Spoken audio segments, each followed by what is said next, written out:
This morning, NATO is formally welcoming Finland, its 31st member, in a historic moment for the military alliance. The country's flag is being hoisted at NATO's HQ less than a year after the country applied to join the group. Finland had been known for its neutral stance and friendly relations with Russia, but the war in Ukraine pushed the Finns to join the Western Defense Pact. NBC News foreign correspondent Kelly Cobiella joins us now for more on this. Kelly, good morning. So this is a significant moment for Finland, and it's a move that doubles NATO's border with Russia. Walk us through how we got to this point. Does it make the alliance safer? Yeah, so for decades, Finland was militarily non-aligned, even cooperating with Russia on a political and economic level. But all of that changed in February of last year when Russia invaded Ukraine. Finland, you could see the shift in the Finnish population from 20% supporting joining NATO, jumping up all the way to 76% support for joining the military alliance. And by May, that application was in. It's taken several months. Every NATO member has to approve the application before they can join. And Turkey was the last holdout. They finally ratified that application last week, paving the way for today's ceremony in Brussels.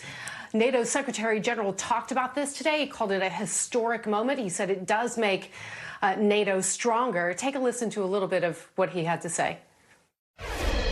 This will make Finland safer and NATO stronger. There will be no NATO troops in Finland without the consent of Finland. And of course, what we have in many countries is that we have exercises, we have naval and air presence and so on, but we don't have permanent bases. And this has not been an issue so far in our discussions with Finland.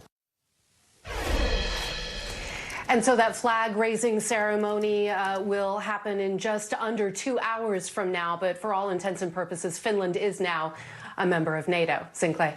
Kelly, what's the reaction been like in Russia to Finland joining NATO?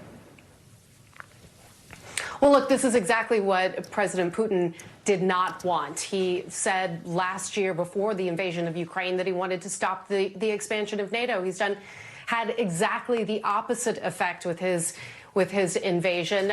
We did hear from the defense minister of Russia, who said that this would make conflict more likely, and also from the Kremlin saying that they were going to have to bolster their defenses in the north. It's difficult to see how that would be possible, given their commitments in Ukraine and how much of a demand that is putting on their military. But that's what they're saying at this point. And as you heard the NATO Secretary General Jens Stoltenberg say, a lot of the issues surrounding how Finland is joining and how the alliance will work for them have yet to be ironed out. Finland decides whether or not NATO troops are on its soil.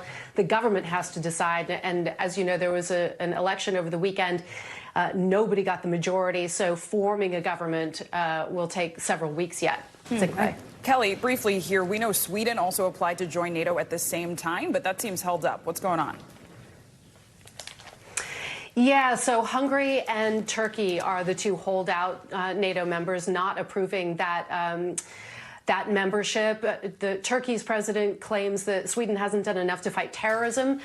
He says that they are not handing over some members of a Kurdish party that he believes are terrorists, and also people that he says aided in the attempted coup back in 2016. But today, NATO Secretary General Stoltenberg said that they will ensure that Sweden joins at some point. It just may take a while. Sinclair. Kelly Cobiella, thank you so much.